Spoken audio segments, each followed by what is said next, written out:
नमस्ते श्रोताओं। आज हम आपको सुनाने जा रहे हैं विलियम शेक्सपियर की अमर कथा हैमलेट की कहानी, जो डेनमार्क के एक राजकुमार की त्रासदी, प्रेम, विश्वासघात और प्रतिशोध से भरी है।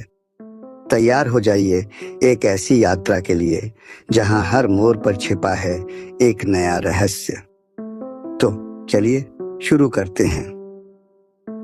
डेनमार्क से कुछ दूरी पर एक खूबसूरत देश था जहां राजा हैमलेट का शासन था। उनकी पत्नी रानी एक सुंदर और प्रेममयी स्त्री थी। दोनों एक दूसरे से बेपनाह मोहब्बत करते थे। उनके पुत्र राजकुमार हैमलेट का जन्म हुआ, जो अपने पिता से बेहद प्यार करता था। राजा का छोटा भाई क्लेरियस भी महल में उनके साथ रहता था। राजा हैमलेट ने अपने राज्य को सुख समृद्धि से भर दिया था। प्रजा उन्हें दिल से चाहती थी, लेकिन एक दिन एक भयंकर दुर्घटना ने सब कुछ बदल दिया। एक रात राजा हैमलेट की मृत्यु हो गई। क्लेरियस ने घोषणा की कि एक जहरीले सर्प ने राजा को डस लिया। यह खबर जंगल की आग की तरह फैली और प्रजा शोक में डूबूटी हो गई। सबसे ज्यादा दुख राजकुमार हैमलेट को हुआ। वह अपने पिता से बेहद जुड़ा था। उसका दिल टूट गया। रात रात भर वह पिता को पुकारता और आंसुओं में डूबा रहता। लेकिन दुख की इस घड़ी में एक और चौंकाने वाला समाचार आया। महज 2 महीने बाद रानी ने क्लेरियस से विवाह कर लिया। हैमलेट स्तब्ध रह गया। जिस मां ने उसके पिता से इतना प्यार किया, उसने इतनी जल्दी दूसरा विवाह कैसे कर लिया? उसे शक होने लगा। क्या इस विवाह के पीछे कोई साजिश है? क्या उसके पिता की मृत्यु कोई दुर्घटना नहीं, बल्कि एक हत्या थी? एक रात एक पहरेदार ने हैमलेट को बताया कि महल में राजा की आत्मा भटक रही है। हैमलेट ने उसी रात उस स्थान पर जाने का फैसला किया। आधी रात को चांदनी में एक छाया दिखाई दी।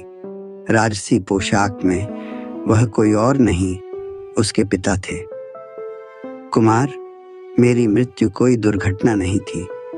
मेरी हत्या की गई है, और हत्यारा कोई और नहीं, मेरा भाई क्लेरियस है। आत्मा ने बताया कि क्लेरियस ने सोते हुए राजा के कान में जहर डाला था। उसने हैमलेट से प्रतिशोध की मांग की। हैमलेट ने कसम खाई कि वह अपने पिता की आत्मा को मुक्ति दिलाएगा। हैमलेट ने क्लेरियस को बेनकाब करने की योजना बनाई। उसने पागलपन का नाटक शुरू किया ताकि क्लेरियस उससे लापरवाह हो जाए। उसने एक नाटक मंडली को बुलाया और एक नाटक लिखा जिसमें क्लेरियस की हत्या की कहानी थी। नाटक के मंचन में क्लेरियस और रानी को आमंत्रित किया गया। जैसे ही हत्या का दृश्य आया, क्लेरियस का चेहरा पीला पड़ गया। वह घबराकर वहां से भाग गया। हैमलेट का शक अब यकीन में बदल गया। रानी ने हैमलेट को अपने कक्ष में बुलाया। बहस के दौरान हैमलेट ने क्लेरियस को हत्यारा कहा। तभी पर्दे के पीछे से एक आवाज आई। हैमलेट ने तलवार से वार किया, लेकिन वह क्लेरियस नहीं, बल्कि ओफिलिया के पिता थे। रानी भयभीत हो गई, लेकिन हैमलेट ने उसे समझाया कि क्लेरियस ने उसके पिता की हत्या की है। रानी का दिल पश्चाताप से भर गया। क्लेरियस ने हैमलेट को विदेश भेज दिया, लेकिन समुद्री डाकुओं के हमले में वह बच गया और डेनमार्क लौट आया। वहां उसे ओफिलिया की आत्महत्या की खबर मिली। अंतिम संस्कार के दौरान ओफिलिया के भाई ने हैमलेट पर हमला किया। क्लेरियस ने दोनों के बीच द्वंद्व युद्ध करवाया, जिसमें उसने जहर लगी तलवार और जहर भरा प्याला रखा।